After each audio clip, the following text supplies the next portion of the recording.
everyone, in this video I'm going to be unboxing the Tamron 11-20mm f2.8 Di3-A RXD lens for the Sony E mount APS-C format.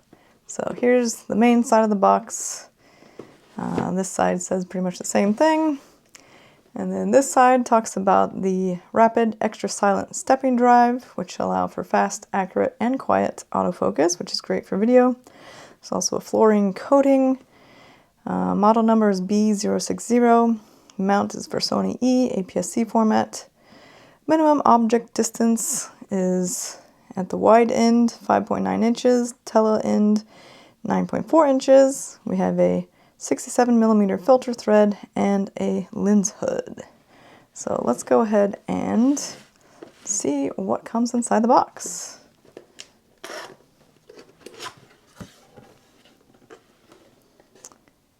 So we get a serial sticker, it looks here. Looks like a user manual, yeah. Actually comes with a nice little owner's manual. It's pretty thick, as you can see here, but it does come in multiple languages. So, see if that's useful. We have some precautions about the safe use, so you can read these. And let's see what's inside here. Looks like I might have to take this out. Yeah, okay. See if I can do this properly. Ooh. Alright, so that's all that's in the box.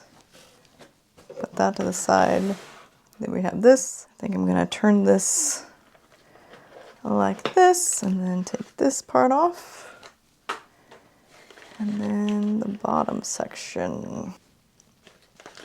So it just comes in this little wrap here.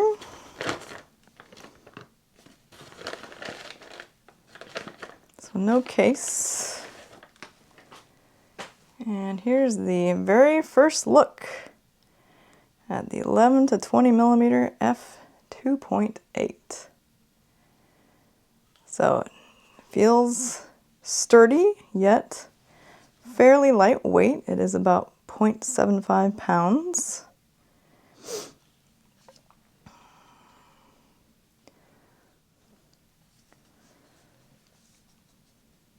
It does say designed in Japan.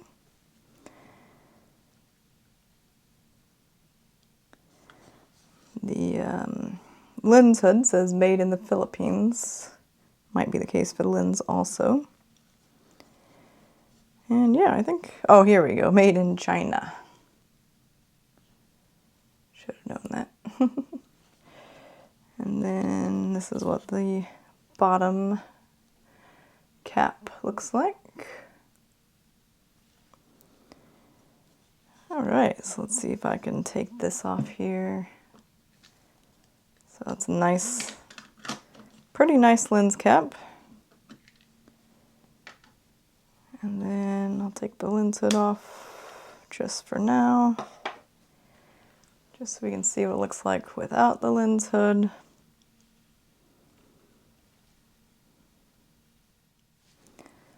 So let me just go ahead and take the end cap off also. And this is what it looks like without the hood or end cap on. Here's the front lens element.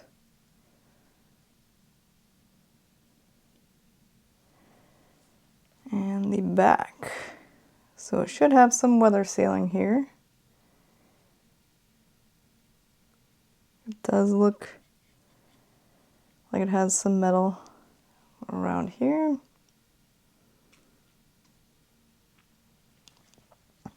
And yeah, we've got the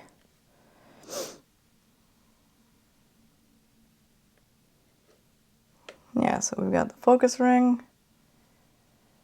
Feels pretty nice. It does take a little bit to move it. It's not quite as fluid as like the 16mm Sigma 1.4, but it feels nice in my hand. And then this is the aperture ring. Right now we're at 20 millimeters, so I guess that's its most compact. And then if you want to switch out to 11, it actually extends farther. That is pretty nice. Doesn't feel like it's gonna change or slip out. Alright, so let me go ahead and try to put this on a body here. I actually have, I'm recording with a Sony A6400. I have a Sony A6500 here with the 10-18 f4 Sony lens here. So if I take off the hood and lens cap, this just gives you an idea of the size comparison here. I'll try to line them up. So it is ever so slightly longer. And it does have a wider filter thread. So one nice thing about the Sonys that the Tamron doesn't have is the markings here. So the Tamron is, as I might have said on the box, a 67mm filter thread. This Sony is a smaller 62 filter thread. So it is a little bit less compact, but that's kind of to be expected for the 2.8 compared to the f4. One thing to note though is this does have optical image stabilization and the Tamron does not. So even though that adds a little bit of weight, it doesn't add as much compared to the wider aperture here of the Tamron. So this 10-18 is about half a pound compared to 3/4 of a pound here for the Tamron. So let me go ahead and take the 10-18 off.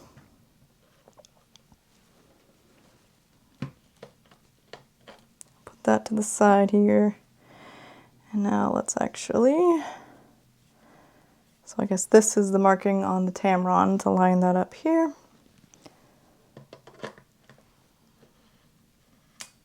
Alright, so it did go on there pretty well. So this is what it looks like on the A6500 without a lens cap. Actually feels pretty well balanced on the camera. I like how it feels. It's not front heavy or anything.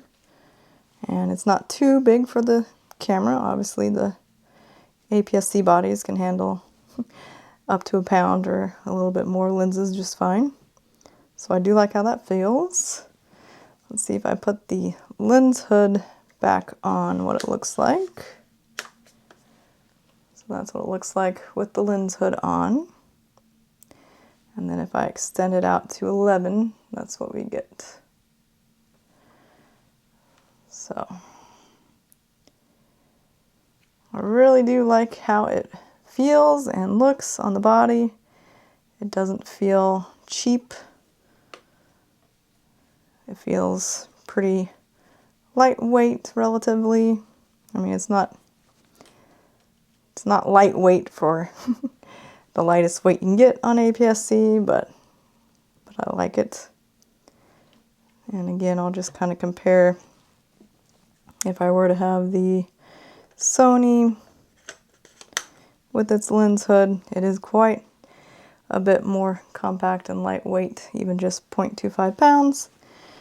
But that's kind of the comparison there, so you can see it is less compact. So I will definitely be doing a comparison of these two lenses. I really am looking forward to the 2.8. However, I do think I'm going to miss this optical steady shot, especially when I put it on my A6400. I'll also be doing a comparison of the Tamron on the A6500 with the 10-18 on the A6400, so you can compare if the lens stabilization is better than the camera stabilization, like which is better to have stabilization in your lens or your camera if you can only have one. And also I'll show what the 10-18 looks like with optical steady shot off on the A6400 without, doesn't have IBIS, but on a gimbal, which should obviously be the most stable of all, but we'll see how they all compare. So yeah, this is my unboxing of the new Tamron 11-20.